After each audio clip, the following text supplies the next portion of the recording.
Este programa não é recomendado para menores de 10 anos.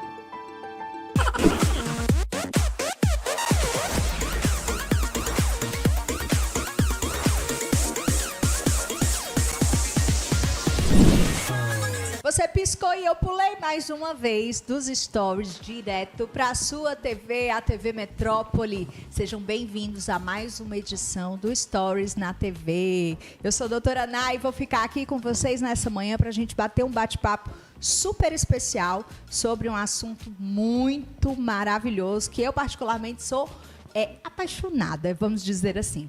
Qualidade de vida. A gente vai falar sobre esse assunto com ele, que é médico, especialista em medicina integrativa e também em saúde, emagrecimento e qualidade de vida. Dr. Lucas Teixeira, seja muito bem-vindo. Muito obrigado, Anaís. Obrigado também pelo convite. É um prazer compartilhar aqui esse conhecimento que a gente vem adquirindo. Você já está sócio aqui do programa, que você já veio outra vez com a Patrícia, né? Então você já está aqui prata da casa. A gente foi uma confusão no programa passado. No programa passado, vocês têm que acompanhar, porque quem perdeu está lá no nosso canal no YouTube. Foi um bafafá, porque a gente trouxe informação, mas teve resenha do casal também, viu? Vocês não podem perder, tá lá, pode conferir tudo para quem ainda não assistiu. Mas hoje a gente vai falar sobre um assunto que eu falo que é das minhas paixões, mas que também é muito necessário. A gente fala muito sobre saúde, né, Lucas? A gente escuta falar muito sobre saúde, sobre emagrecimento, a gente bateu um papo, inclusive, sobre isso na edição passada, mas é importante a gente pensar em qualidade de vida. Então, para a gente começar do começo, se alguém te pergunta o que é qualidade de vida, como que você explicaria? Então, assim, Naísa, qualidade de vida é você ver em plenitude com o teu corpo nas condições que o teu corpo apresenta, da melhor maneira possível. Então, isso é qualidade de vida, isso é longevidade, você viver o melhor e o mais possível com autonomia. Então, falo muito sobre isso. Então, cada um tem uma referência de plenitude dentro das condições. Quando eu falo da minha avó, ela já tem uma idade mais avançada, já tem uma dificuldade de locomoção, porém ela se alimenta só, ela vai ao banheiro, ela toma banho, e isso ela está vivendo em plenitude com o corpo que ela tem, nas condições que ela tem. Quantos anos tem a vovó? 96. Mas ela já é sua paciente há quanto tempo? Há uns 4, 5 anos. Inclusive, eu acho que essa história é super legal da gente contar, porque foi quando eu comecei a olhar, vocês sabem que o Dr. Lucas é o médico da minha mãe, ela já contou essa história aqui num programa, nós já falamos sobre isso também juntos com a Patrícia, e ele é realmente quem cuida, que eu digo que é do meu bem mais precioso que a minha mãezinha, e eu fiquei assistindo um pouco sobre o seu trabalho, a gente já conhecia de conversar um pouco, mas eu fiquei acompanhando muito os resultados da vovó, né? Conta pra gente, pra quem tá em casa que não conhece, como que era a vovó antes do tratamento e depois que ela começou a se tornar sua paciente para hoje em dia. Como foi essa mudança? Na verdade, foi bem engraçado, porque na época, a gente fala muito, casa de ferreiro, espeto de pau. Exatamente. E eu estava entrando na medicina integrativa, já tinha um tempo já, e falava muito com os meus pais para seguir, brigava com eles, brigava com a minha avó também para mudar, que ela mora junto com meus pais. E aí surgiu a oportunidade de fazer um quadro, lá no programa chamado De Bem com a Vida. De Bem com a Vida, não, Corpo, Estilo e Vida, desculpa. Um quadro no Corpo, Estilo e Vida. Da nossa querida Cleane Fontinelli. Beijo, minha amiga. Isso, da Cleane, nossa amiga. E o nome do quadro era Desafio Família Fitness. E aí eu disse o seguinte, eu escrevi meus pais e minha avó. Sem eles saberem. Sem eles saberem. E aí cheguei com o seguinte argumento em casa. Olha, vocês estão inscritos no programa. Vai ser um desafio de 3 meses, vocês têm que se colocar aos meus cuidados e vocês têm que fazer tudo o que eu pedi. Porque se vocês não emagrecerem, o filho de vocês vai ser o pior médico nessa questão de emagrecer. Compulsório. Então, por amor, eles entraram e nunca mais saíram. E do mesmo jeito foi minha avó. Minha avó é um quadro bem interessante porque eu peguei cada um com idade diferente, né? O meu foco principal é emagrecimento, principalmente nas pessoas de meia idade, entre 30 a 55, 60 anos. E eu fiz esse desafio realmente em pessoas que já têm mais de 60 anos. E minha avó na época tinha uns 92, 93 anos. E ela já tinha tido 2 infartos, 3, tem stent no coração. Todo ano ela tinha quadros de pneumonia que era internado. Ela teve pancreatite alguns meses antes da gente começar. E foi até uma coisa que a gente decidiu que não ia colocar na cirurgia. Então era bem... A reserva biológica da minha avó era muito pouco, era ruim demais. E é o quadro da maioria dos idosos, né, Lucas?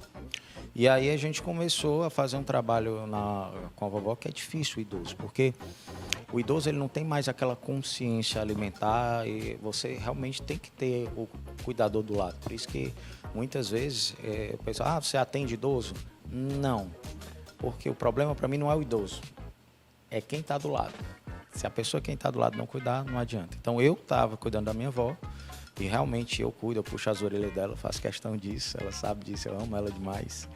E aí ela começou a fazer todo o tratamento, emagreceu mais de 6, 8 quilos na idade que ela tem, começou a criar massa muscular e diminuiu todas as medicações para pressão.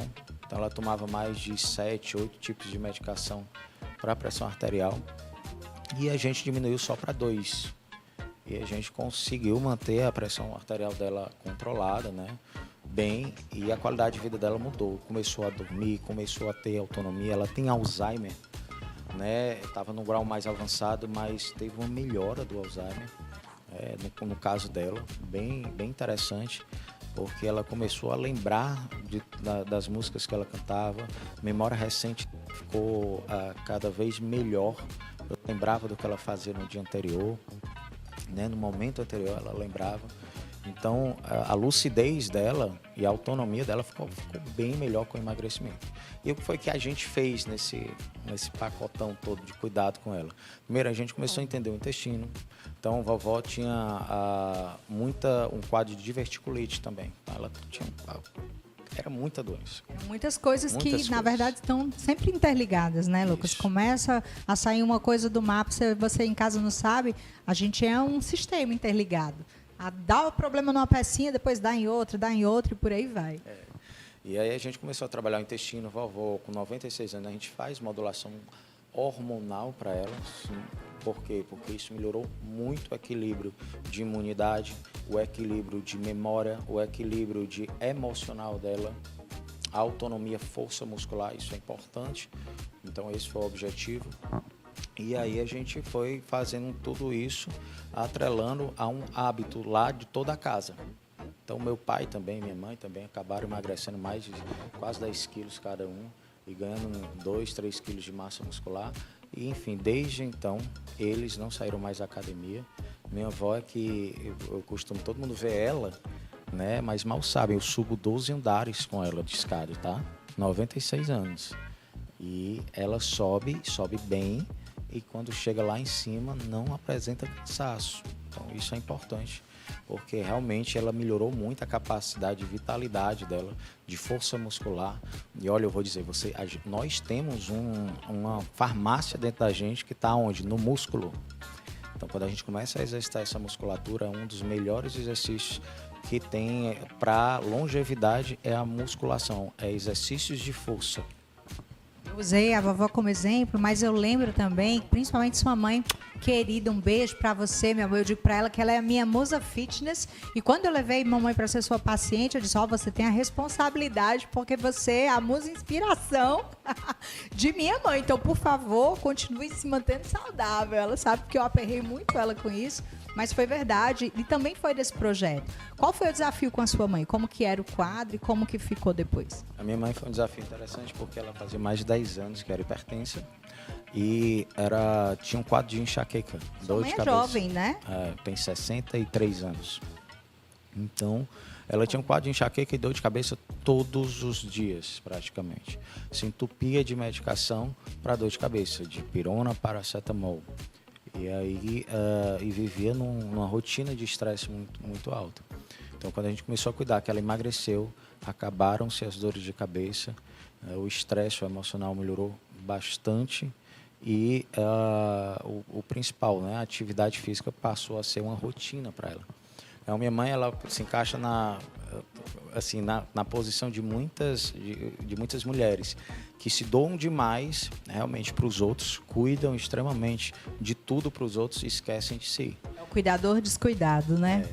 E aí ela começou a ter esse autocuidado, que eu acho que hoje ela tem essa consciência e foi fundamental no processo.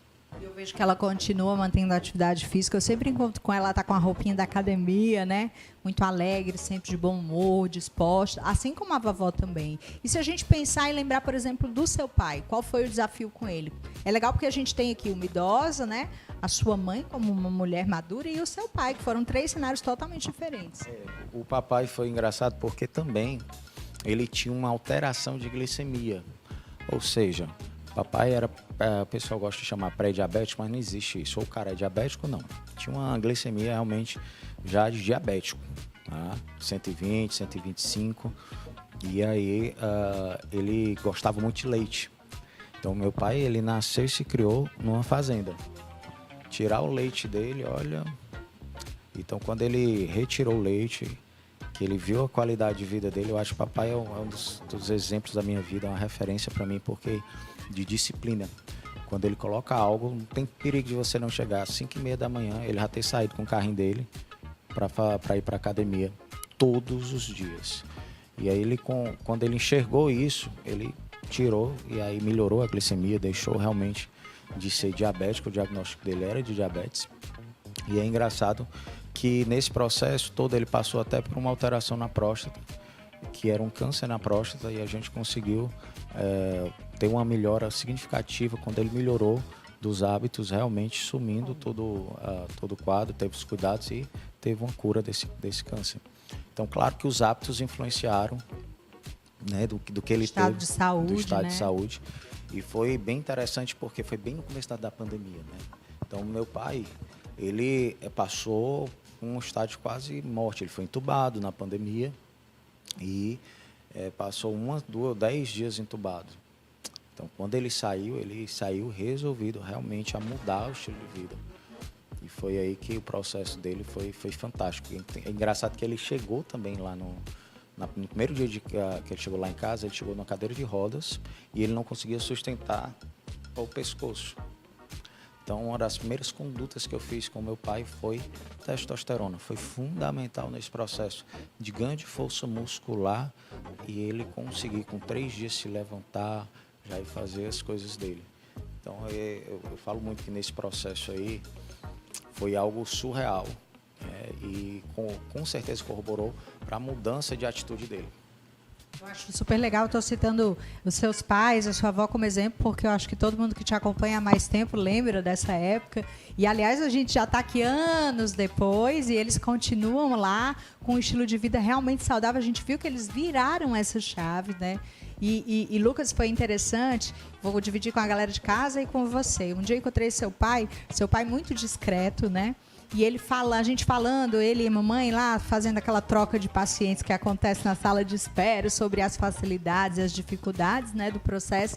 E ele usou um termo que me lembra muito a história de minha mãe. Minha mãe fala que ela era uma velhinha que estava se apagando e que Lucas acendeu ela de novo. E o seu pai diz que você devolveu a vida dele, que você salvou a vida dele, que ele é muito grato a você. Inclusive, seus pais têm muito orgulho de você como filho, como médico, mas também como pacientes. Qual é a fórmula? Como que é isso? Porque a gente começou falando de que o santo de casa não faz milagre.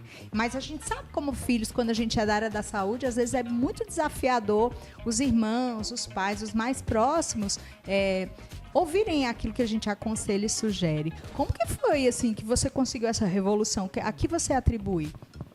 Primeiro, eu atribuo ao desafio que a gente colocou, e não só isso. Meus pais, a gente convivia no mesmo condomínio, então foi algo que foi natural. Então, inclusive para os meus irmãos que já estão fora de casa, quando eles chegam, eles estranham um pouco. E aí, os hábitos são diferentes, né? Os hábitos são diferentes. E meu pai, ele é um apaixonante pela vida. Então, quando ele saiu da Covid, que ele viu que ele mudando alguns detalhes da vida dele, a alimentação, então ele faz questão de falar para todo mundo isso, é importante, porque ele vive isso realmente plenamente. E eu acho que toda essa movimentação e um negócio chamado amor, né? O amor, ele supera tudo, tudo suporta, nada espera. Então, a gente acabou desenvolvendo esse amor e esse cuidado que uma família desenvolve. E como a gente morava perto, praticamente no mesmo condomínio, isso acabou virando uma rotina e hoje realmente é estranho a gente sair, quando a gente vai para casa de outro familiar, a gente vê algumas coisas, o papai começa a falar. O papai já tá, não tem... Influencer. Isso aqui faz mal para isso, não sei o que, isso aqui é um veneno. Aí disse, meu pai, tá bom. Lá em casa é diferente, né? Você chega... Mas isso vem muito da consciência. Eu lembro que no dia que nós conversamos sobre emagrecimento que a Paty estava, Patrícia, um beijo para você, querida, ela também trouxe várias informações, assim como eu vejo minha mãe e outros pacientes lá na clínica, estarem empoderados de informação. Esse nível de conhecimento, de entendimento e compreensão, Lucas, você considera que ele faz diferença quando no teu tratamento, no resultado do teu trabalho? Demais, porque quando você tem consciência do que você está fazendo, a partir do entendimento, aí você começa a provar as consequências. Tudo começa com a consciência. Então, para ter essa consciência, você tem que ter um entendimento. Tendo isso, quando você começa a praticar e você vê o resultado, isso com certeza vai fortalecer todo esse processo de ressignificação que tem no nosso subconsciente. Então, é fantástico e tem uma das coisas que faz parte do ser humano, que é gostar de ajudar. Tudo que você vive plenamente, você transborda. Então, quando você vai falar de algo que você vive, você entende o porquê e aquilo vai se tornar natural. Então, os meus pacientes, naturalmente, eles já me explicam por que isso faz mal, de que maneira vai influenciar no corpo. Então, o médico, até se for outros médicos, quando eles vão para outros médicos... É verdade, eu sou testemunha disso. Que eles começam a falar de coisas que realmente não é da rotina da medicina tradicional, os médicos eles ficam surpresos, porque o objetivo da gente é o quê? Uma mudança de mentalidade. É isso que a gente quer. E para isso, o entendimento e o conhecimento ele é fundamental. Eu acho muito interessante porque eu venho, galera, de uma temporada em São Paulo e a gente fala de qualidade de vida na saúde no Brasil já defasado em relação a outros países. Ou seja, a gente introduziu esses conceitos e essa aplicabilidade muito depois de outros países. E ainda assim, hoje é desafiador. Eu observo que, principalmente aqui na região Norte e Nordeste, quando eu voltei do Sul e Sudeste, muitas pessoas nem entendiam direito o que era qualidade de vida ou a importância disso, né? Mas eu observo isso, o quanto o nível de compreensão e entendimento das pessoas faz a total diferença na efetividade da entrega.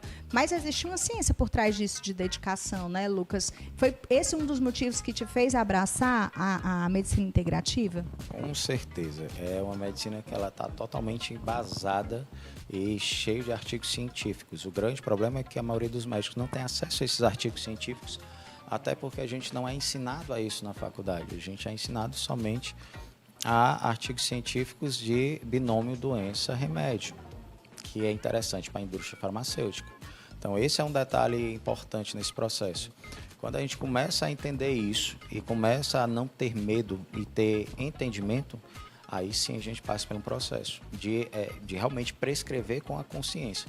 Uns exemplos, testosterona, a reposição hormonal que boa parte dos médicos podem condenar, é algo que pode trazer a vida de um paciente. Então, testosterona abaixo principalmente 350, é uma testosterona que você vai ter um risco de obesidade maior e, com certeza, a obesidade ela é um grande fator de risco para diversas doenças metabólicas e crônicas da nossa vida. Então, reposição de testosterona é fundamental para que você tenha uma qualidade de vida. E a gente acha que testosterona, por exemplo, no homem, é só uma questão de sexualidade. Não. De libido. Não. A testosterona é importante para a força muscular, é importante para a saúde emocional, é importante para a dopamina. A dopamina é um neurotransmissor de foco que a gente tem, que o ser humano tem. Então, o homem, para assumir posições de lideranças, de tomadas de decisões fortes, ele precisa de testosterona. Homens com testosterona baixa não vai ter uma dominância do ambiente quando precisa. E aí isso pode realmente afetar toda a qualidade de vida, inclusive numa posição de líder familiar. E olha aí a importância da testosterona nesse quadro. Mulheres, acontece demais de faltar progesterona, de estradiol, e aí isso também está influenciando não só no libido feminino, mas também no emocional. O estradiol ele é fundamental para o transporte de serotonina, de dopamina, e isso afeta toda a saúde feminina nesse aspecto. Então a mulher, eu falo muito, ela é movida pelo carinho, essa questão sexual da mulher tem um jeito que a mulher ela é mais envolvida, né, pelo homem. Verdade. E isso vem muito pelo olhar, pelo carinho, pelo cuidado. Só que uma mulher que não está com um emocional bom, não adianta você fazer isso de maneira nenhuma, ela não vai perceber. Ela vai fugir de você de todo jeito. E eu falo muito isso. Um dos hormônios que mais a mulher tem é a ocitocina. E a ocitocina ela é importante para o relacionamento. A mulher gosta que é o hormônio do amor, né? Tanto que a ocitocina ela é um dos hormônios prevalentes quando você chega na mulher quando chega no orgasmo. Então, quando a mulher termina a atividade sexual, ela gosta de ficar abraçadinha. E já o homem não. Um dos neurotransmissores predominantes é a dopamina. E a dopamina é foco. Terminou, missão cumprida, vai para um lado. Sono. Então, toda essa cascata hormonal, quando você está em desequilíbrio, isso afeta a qualidade de vida da mulher. E se você não consertar, ela mexe com todas as áreas da vida. Por isso que a mulher muitas vezes fica estressada com os filhos, estressada no trabalho. O ambiente de trabalho é um dos piores que tem, porque não tem capacidade de controle comportamental por conta disso. E assim vai virando uma bola de neve. Se a gente for pensar, então, em qualidade de vida, a gente falou um pouquinho do idoso, da saúde da mulher, da saúde do homem, mas se a gente tentar falar de uma forma mais genérica, mais generalizada, né? Para quem não teve ainda a oportunidade de se consultar com você, quais seriam os pilares para ter uma boa qualidade de vida? Pilar número 1, intestino. Então, eu gosto muito de falar sobre isso, que a gente não entende como o intestino ele é importante. Eu passei 6 meses nos Estados Unidos só estudando intestino, tá, gente? Então, o intestino, ele é um mundo. E a gente depende de bactérias boas nesse intestino. Essas bactérias boas, quando elas estão realmente tendo prevalência no teu intestino, em cima das bactérias ruins, elas começam a produzir uma substância chamada butirato. E esse butirato, que é um ácido graxo de cadeia curta, né, ele vai começar a melhorar algumas substâncias no teu corpo e alguns hormônios como o GLP-1. Então, o GLP-1 ele é fundamental para esse equilíbrio. Então, quando a gente fala de pilar número 1, intestino, e aí eu vou ter que saber criar essas bactériazinhas. Como é que eu vou criar elas? Comendo uma alimentação adequada, dando realmente um suporte de fibras para essas bactérias, ajeitando o meu sono, tomando cuidado com o uso de medicações exacerbadas, né? Por qualquer coisa a pessoa toma uma medicação, isso acaba com essas bactérias. Então esse é o pilar número 1. Inclusive esse pilar número 1, esse GLP-1, ele é tão importante para o corpo que foi criado as várias canetinhas para o emagrecimento, que são o quê? O Ozempic, a Saxenda, a Victoza e agora, mais novo, o Mounjaro. O que são essas canetinhas? São análogos de GLP-1. O GLP-1, o intestino já produz, então tu já tem uma substância natural que te emagrece. Agora tu tem que saber estimular ela. Então o Mounjaro foi uma substância que é a última criada, que inclusive eu uso muito lá no consultório, que realmente é fantástico. E ela é um análogo de GLP-1, tem análogo de GLP-1 no Mounjaro, e ajuda muito não só na questão do emagrecimento, do apetite, até do emocional também. É verdade. Então esse seria o pilar número 1 e o pilar número 2 vocês vão conferir logo mais depois do intervalo.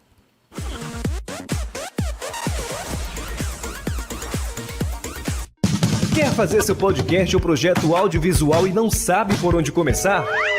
A Luminous Play tem toda a estrutura de estúdio, equipamentos e suporte para dar um play na sua ideia. Conheça nosso trabalho e agende uma visita. Acesse @Luminous Play Produções no Instagram, Facebook e YouTube. Luminous Play, dando um play na sua ideia.